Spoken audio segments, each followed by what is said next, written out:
오늘 제가 체온을 재보니 37.5도씨였습니다. 열이 나죠? 정상 체온보다 1도씨 높은데요.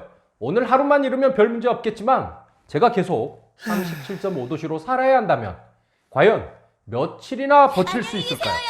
안녕하세요. 지속 가능한 세상을 공작하는 남자 SJ입니다. 구독, 좋아요 이런 거 안 해도 되니까 공유 많이 해주세요. 여러분은 기후변화에 대해 어떻게 생각하고 계십니까? 정확히 말하면 기후변화가 아니라 기후위기입니다. 이에 대한 뉴스는 쏟아지지만 사실 직접적으로 와닿지 않는다고 생각하시는 분들 많으실 겁니다. 오늘은 바로 그런 분들을 위한 영상입니다. 평생 체온이 37.5도씨로 살고 싶지 않다면 끝까지 함께 해주시기 바랍니다. 요즘 기후가 예전과 많이 달라졌다는 건 굳이 설명 안 해도 다들 피부로 느끼고 계시죠? 특히 산업혁명 이후 지구의 온도는 1도씨 올랐다고 하는데요. 이런 사람들이 아직도 많습니다. 에게 겨우 1도씨 가지고 그래.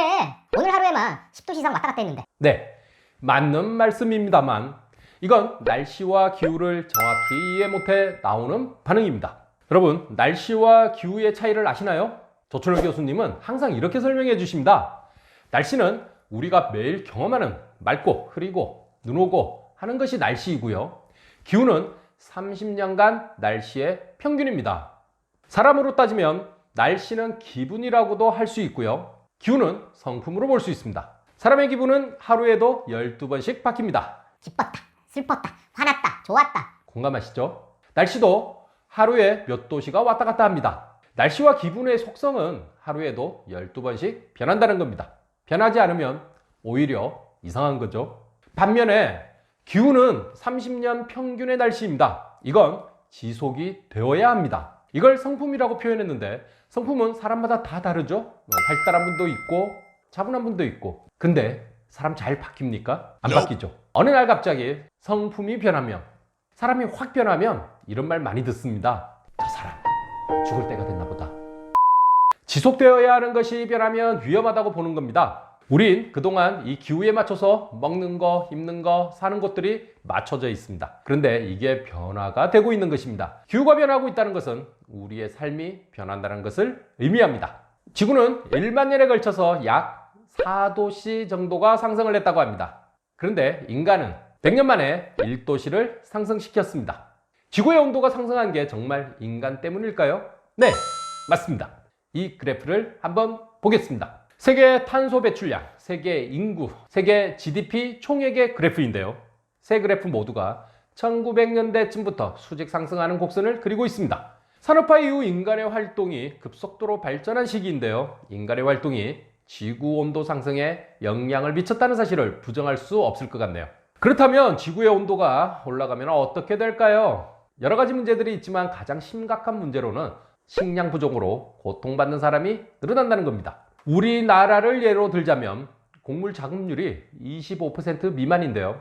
우리나라는 만약 식량 생산국에 가뭄이 들었을 때 식량 부족으로 고통받을 수밖에 없습니다. 현재 지구의 온도가 1도가 올랐으니 지금으로부터 0.5도, 즉 1.5도씨가 상승하면 전 세계에서 3,500만 명, 2도씨가 상승하면 3억 6,200만 명, 3도씨가 상승하면 18억 1,700만 명이 식량 부족으로 고통받는다고 합니다. 단 1도씨의 차이가 어마어마한 나비 효과를 불러일으키는 겁니다. 아직도 1도씨의 상승의 의미가 잘 이해되지 않는다면 직관적으로 이렇게 말씀드리겠습니다. 지구의 70%는 바다입니다. 쉽게 말해서 물입니다. 사람의 몸도 70% 이상이 물로 구성되어 있습니다. 기후가 1도씨 올라간다는 건 제 체온이 1도씨 올라간다는 것과 같은 원리입니다. 이게 오랜 시간에 걸쳐 벌어진다면 적응하겠지만 갑자기 정상 체온에서 1도씨 오르면 어떻게 될까요?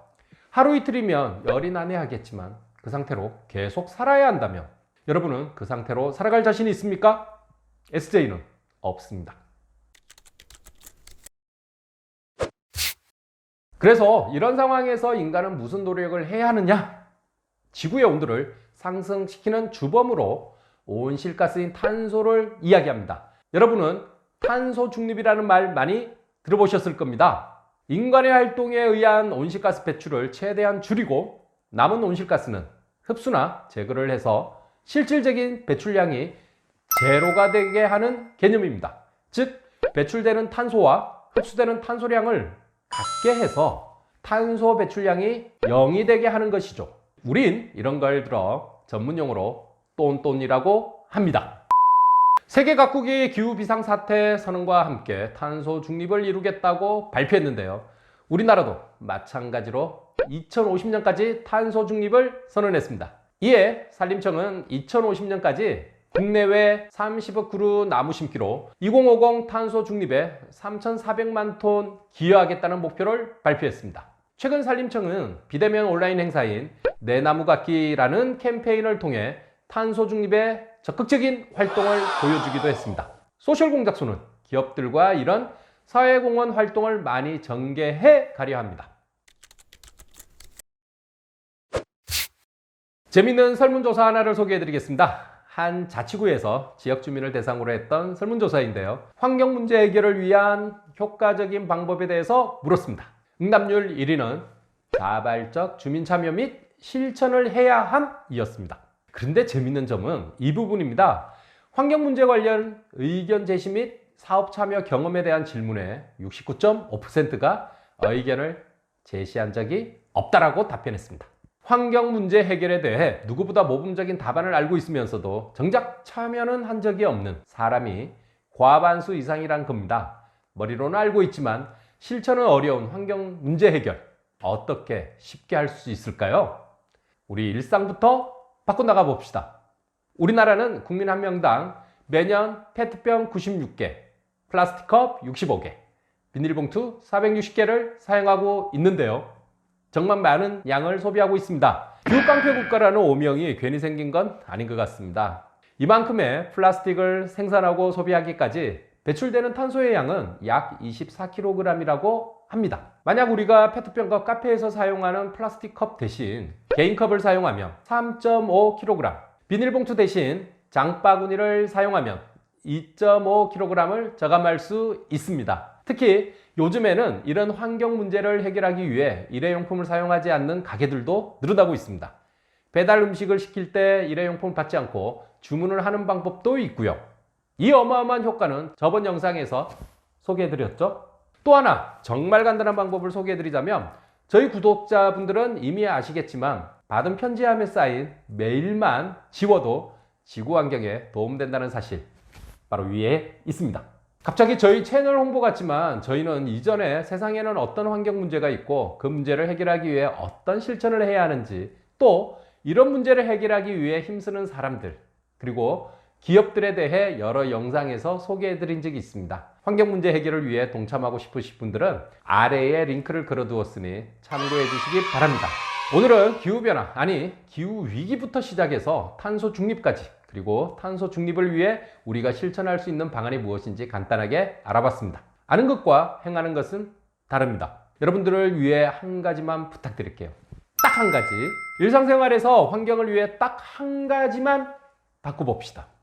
저는 오늘 당장 받은 편지함부터 비우고 에코백을 들고 나서겠습니다. 여러분들은 지속 가능한 세상을 만들기 위해 오늘 어떤 행동을 하시겠습니까? 좋은 아이디어가 있다면 댓글로도 남겨주시기 바랍니다. 이상 지속 가능한 세상을 공작하는 남자 SA였습니다.